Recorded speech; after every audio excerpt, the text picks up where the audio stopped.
reading from the Notebooks by Marie Valtorta, 1943, November the 12th. And the reference is Isaiah chapter 4, verses 2 to 6. Jesus says, "When the time of my peaceful kingdom comes, and it shall come, for I have promised, and I do not fail to keep my promises, the good on earth will all come to me. It will be the period about which I have spoken to you." Footnote. In many dictations there are such references.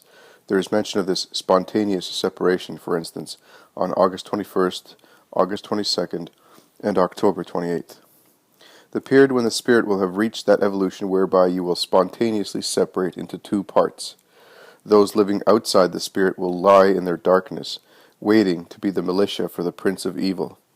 Those living in the Spirit will come into the retinue of the Holy Son of God, of the seed of the Lord, loved and blessed by men in grace, who will then comprehend what is now comprehended by a chosen few, and will know what my glory is like, and what theirs is as children of God.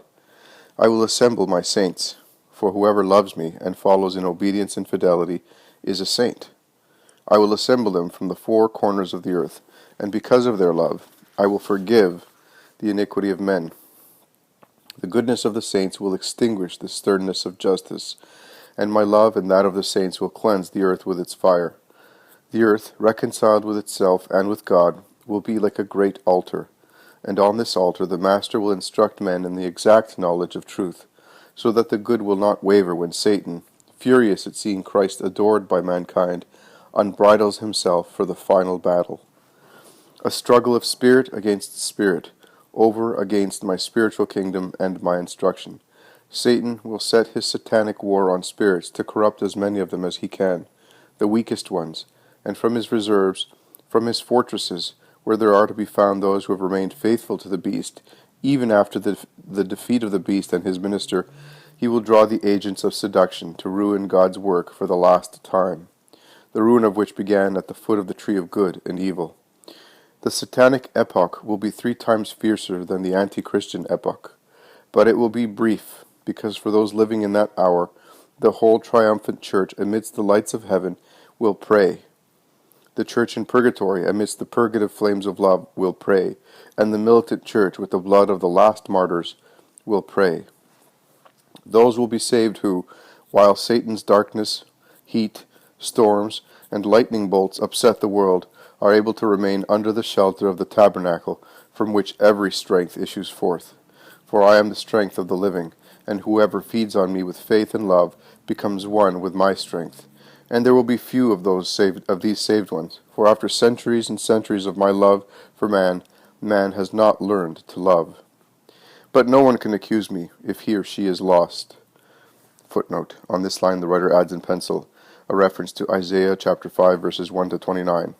"And what more could I do for you, O children of God, who have preferred to go wandering off far from the Father's house, and sometimes sell your divine primogeniture to the enemy of God? Do not say that I, in my power, could keep evil from laying snares for you, and could make you good by my authority. You would then have been less meritorious than the blade of grass which the foot tramples on without feeling it. For the grass arises from the seed, obeying God's decree. It arises and grows by itself, and it even lacks the slightest portion of the care by the Most High which you receive. The blade gets sun and dew from God, and a lump of earth.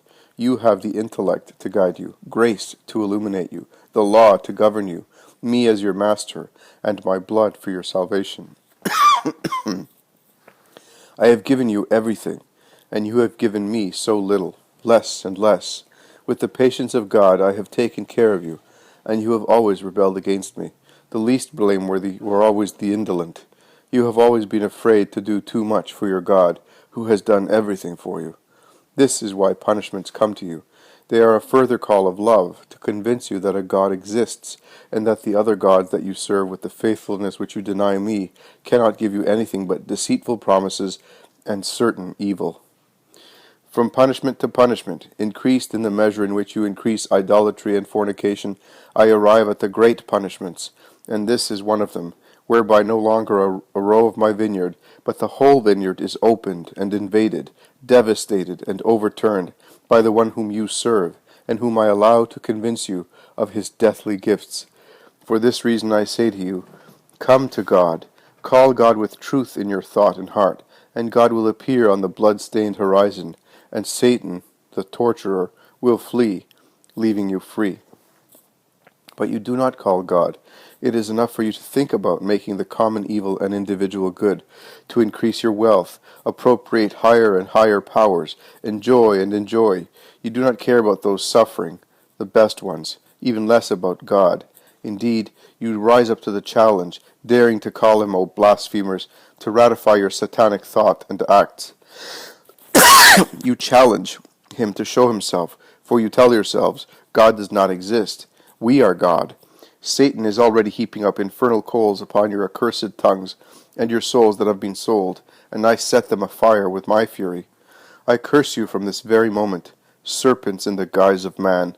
And if you hold the excommunications of my saints and the execrations of my good ones as a sparrow's feather, that does no harm if it falls upon someone, for you possess a heart of granite.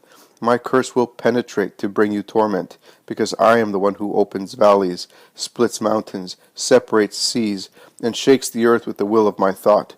And I can penetrate into the flint of your heart, and make it crumble as if it were a fragile bubble of blown glass.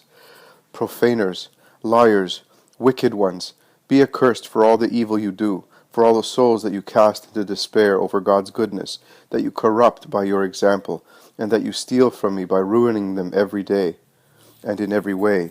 But do not fear, as I will be just and merciful to the weak whom you have bent to evil with your strength.